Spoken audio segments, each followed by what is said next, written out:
Oh, sarip na. Sir Ruben? Ikaw? Ikaw ang utak ng sindikato? Anong pinagsasabi mo? At anong sinasabi mo ako ang utak ng sindikato? Huwag kang magmaang-maangan. Tinutukan mo ako ng baril. Akala ko kakampi kita. Yun pala, kalaban ka.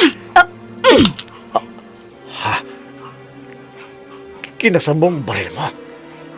Seryoso ka? Para sabihin ko sa'yo, hindi ako basta-basta kinakasa ng baril ng kung sino-sino lang. Ngayon, ako naman. Sige! Magpatayan kayong mag-ama! Dahil ang mabubuhay sa inyo ay siya kong papatayin! Nicole! Salip na! Salvasyon!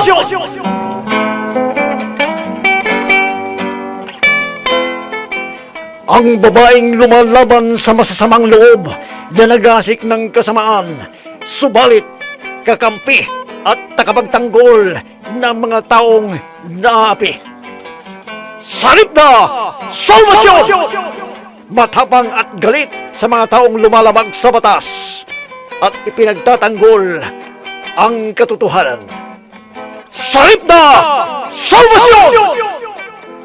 Inihahandog sa inyo ng F3 Recording Studio para sa pambansang radyo ng Pilipinas, Bombo Radio Philippines. Salip na! Salvasyon!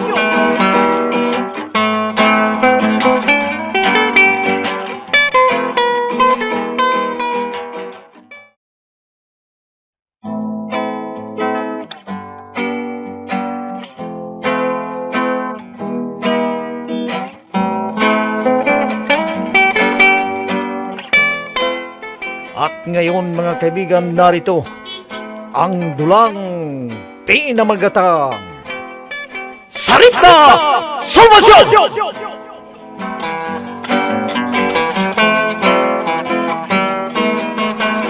Hindi kaya iskam yan? Paanong iskam eh? Sumweldo na nga ako eh. At nagtatrabaho ako araw-araw.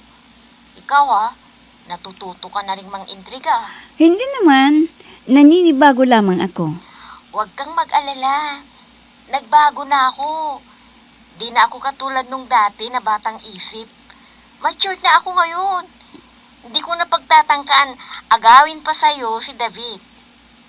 Teka, kayong dalawa pa rin ba ni David hanggang ngayon? Nakita na ba kayo ni David dito sa Maynila? Hindi. Kahit napatawad na kita, Nika, ay hindi pa rin ako basta-basta magtitiwala sa'yo. Pasensya ka na noon Ang totoo niyan wala naman talaga akong galit sa'yo Napag-utusan lamang ako noon. Napag-utusan? Napag-utusan ka ni? Ito'y atin-atin lang Total, wala na rin ako doon sa asyenda Bakit ko pa ililihim sa'yo? Ang alin nga? At ano yung sinasabi mong napag-utusan ka lamang? Sinong nag-utos sa'yo at ano ang iniutos sa'yo?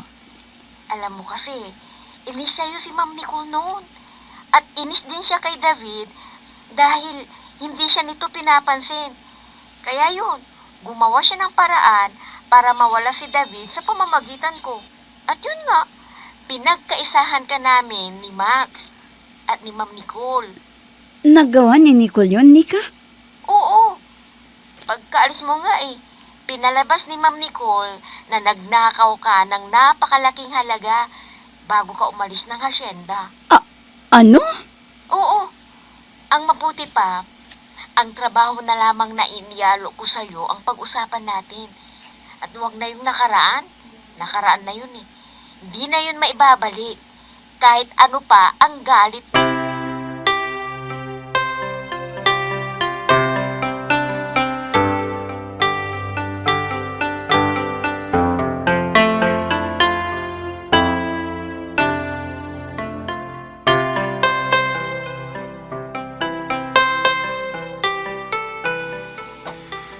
Paano naman kasing hindi malulungkot si Don Simon mag-isa lamang siya sa bahay. Ay, hindi yan ang iniisip ko.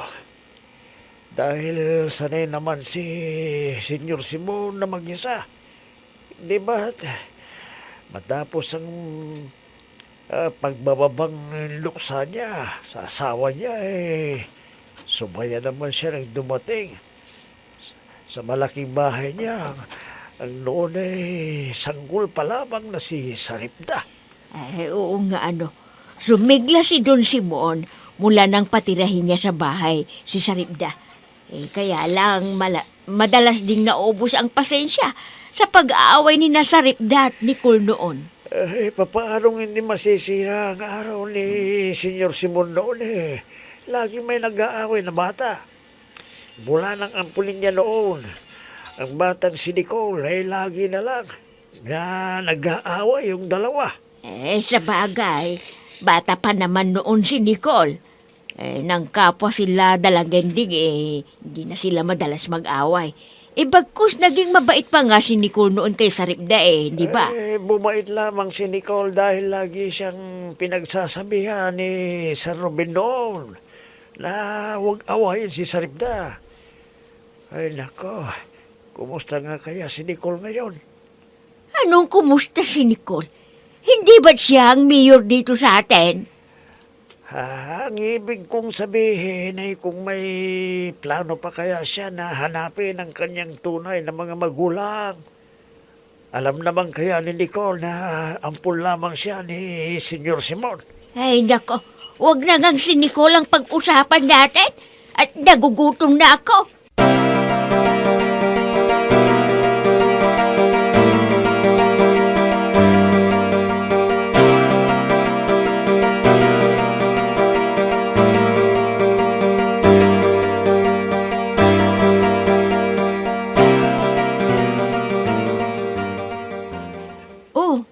Nagustuhan mo ba ang restaurant na to? Bagong bukas to. Oo.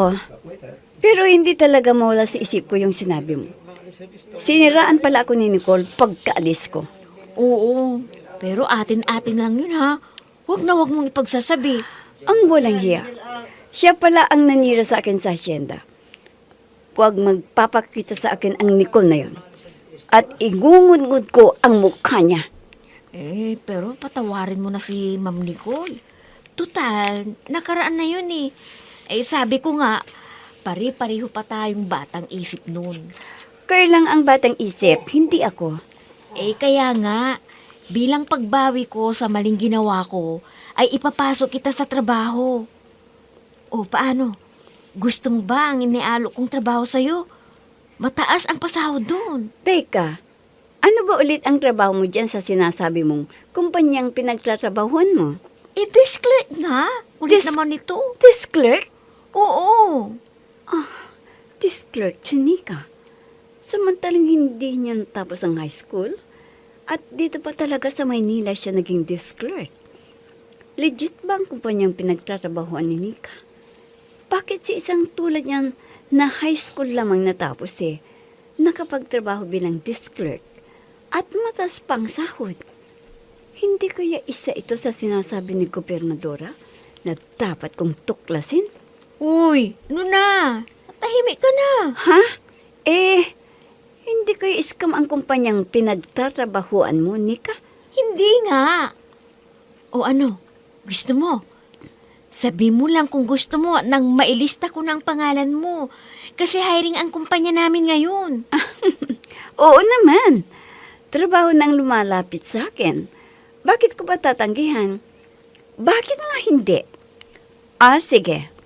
Pero ibigay mo na lang sa akin ang numero mo at pag nakapag-desisyon na ako, ay tatawagan kita.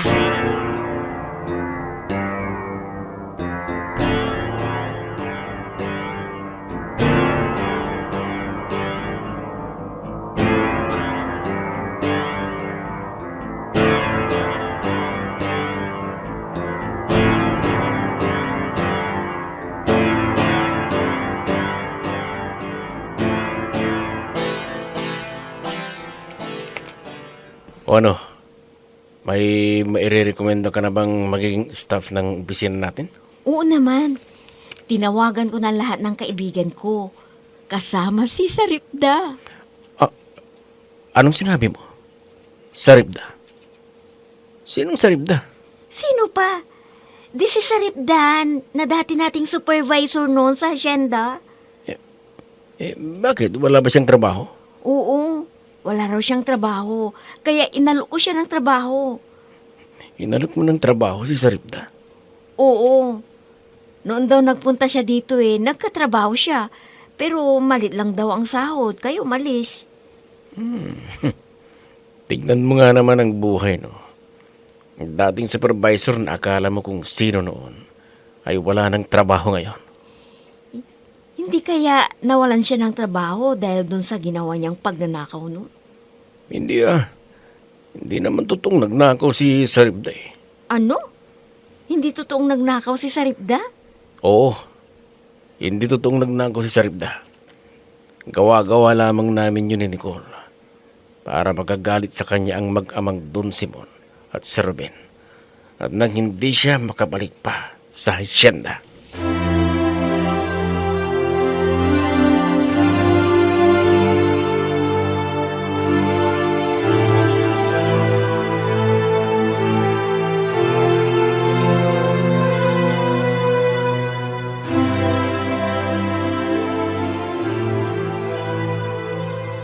Nanananghalian daw si Gobernadora. Ano kayang mission na muli niyang ipapagawa sa akin?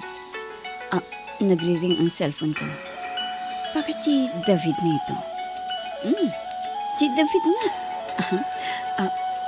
Hello, David? David lamang bang itatawag mo sa akin? Anong itatawag ko sa'yo?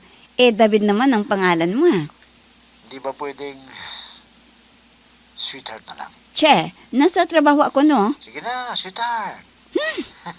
Ewan ko sa'yo. Sige na naman Para naman ma-feel ko naman yung nobya ko. Kaarte talaga ng lalaking ito. Kalalaking tao ang arte-arte. Please. Oo na nga, para matigil ka na. At paparating na si Gobernadora.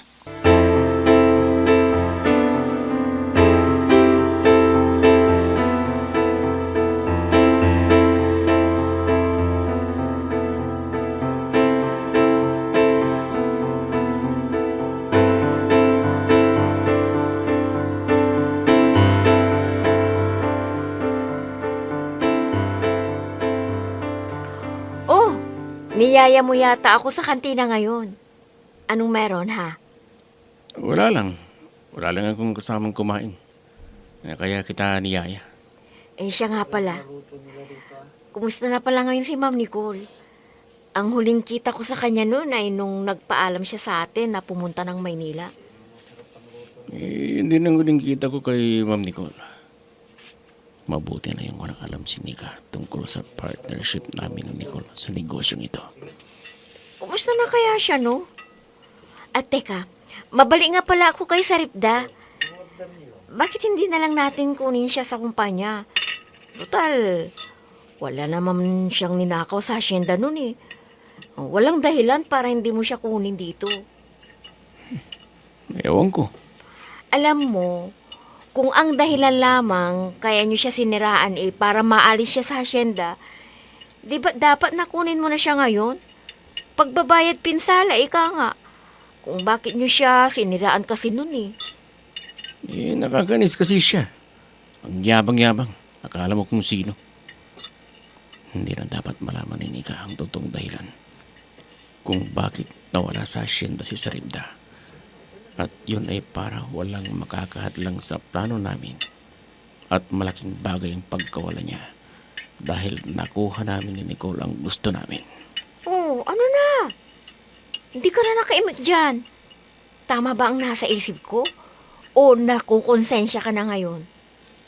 Hindi Alam mo, para hindi ka makonsensya, pumayag ka nang dito magtrabaho si Saripda.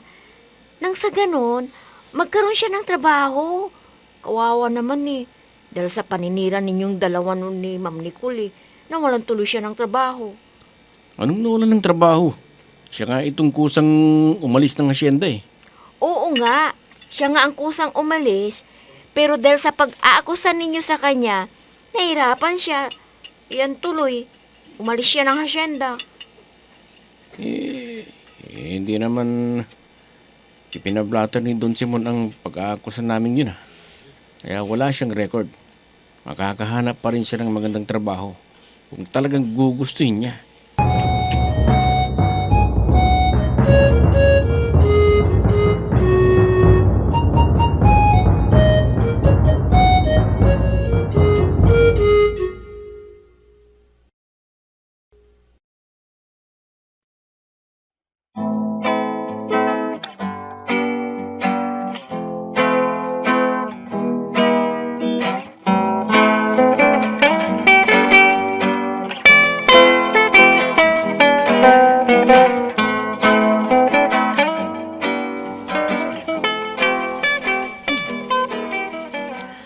Malapit na ako sa opisina ni Gobernadora. Heto.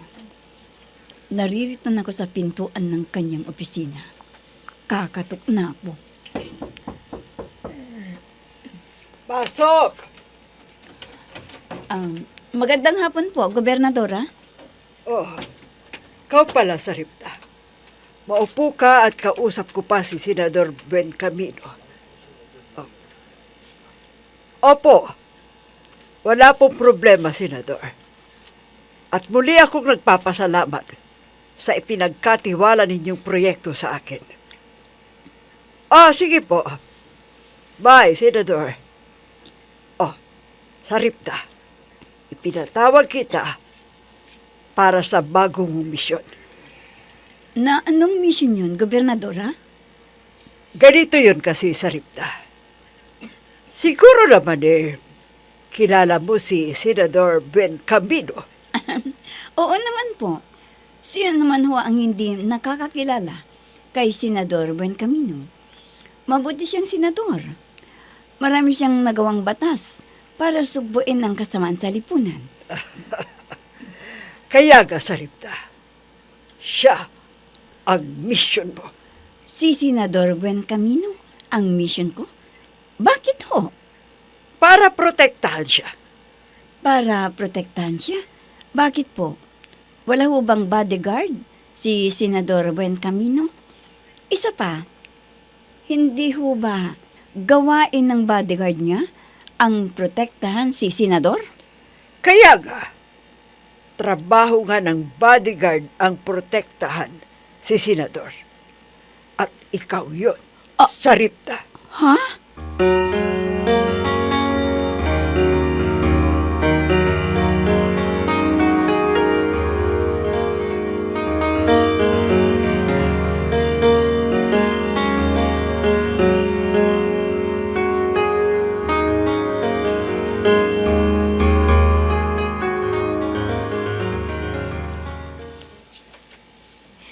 Oh, Densyo, ikaw pala.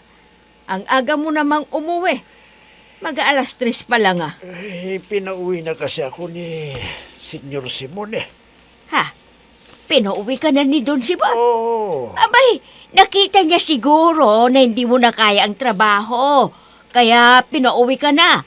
Matandang ito, kung bakit pa kasi magtatrabaho ka pa matanda ka na ga. Hindi ako pinauwi ni Senyor Simon dahil matanda na ako. Kundi pinauwi niya ako para sabihin sa'yo na magbihis ka at iniimbitan tayo na maghapunan sa malaking bahay. Ha? Bakit? Anong okasyon? Nakalimutan mo na ba? Birthday ni Sir Ruben ngayon.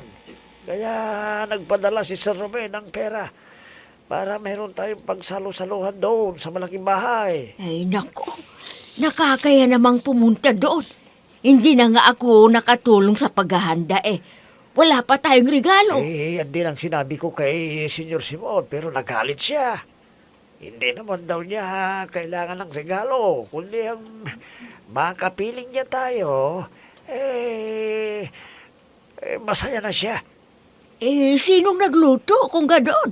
Sinong naglinis ng bahay? Walang naglinis ng bahay dahil malinis naman yung bahay. At isa pa, walang bisita si Senyor Simon, kundi tayong dalawa lang. Ano?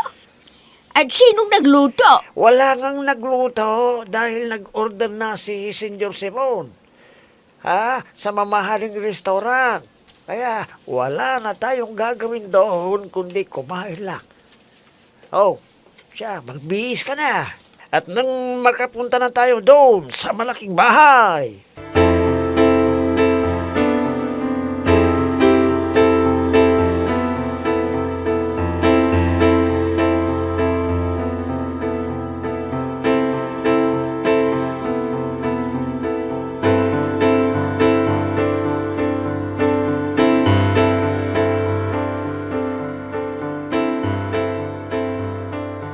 O ano, Max? May birth certificate na ba ang mga dayuhang dumating? Wala pa. Ano? Wala pa? Mag-iisang linggo na. Wala pa kasi akong nakakausap na papayag na ibenta ang kanyang identity. Ay nako, sa dinami-dami ng mga tao, ni isa wala ka pang nakakausap? Identity naman kasi ang gusto mong bilhin sa mga tao eh. Sa palagay ko, walang magbebenta ng kanyang identity. Siyempre, pagkakakilanlan nga naman ang gusto mong bilhin. Sinong magbebenta ng ganyang pagkakakilanlan? Bakit ba kumukontra ka, ha? Alam mo na ba kung anong gagawin ko sa pagkakakilanlan ng tao? Ha? Alam mo na ba, Max?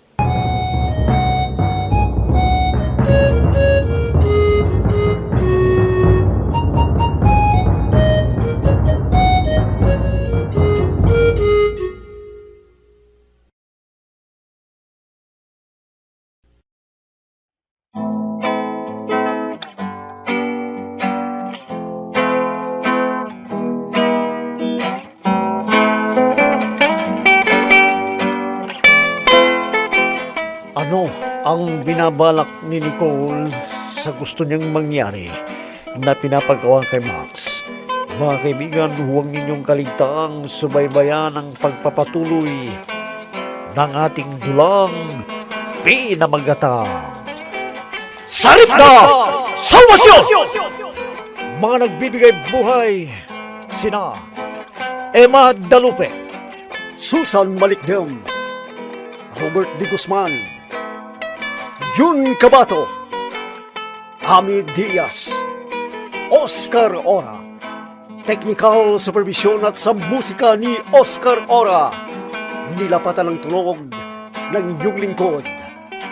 Mula sa panulat ni Andrea Solar at sa direksyon ni Jun Cabato. Salit na Salvasyon! Inihahandog sa inyo ng F3 Recording Studio para sa pambansang radyo ng Pilipinas, Bombo Radio Philippines. Salit na Salvasyon!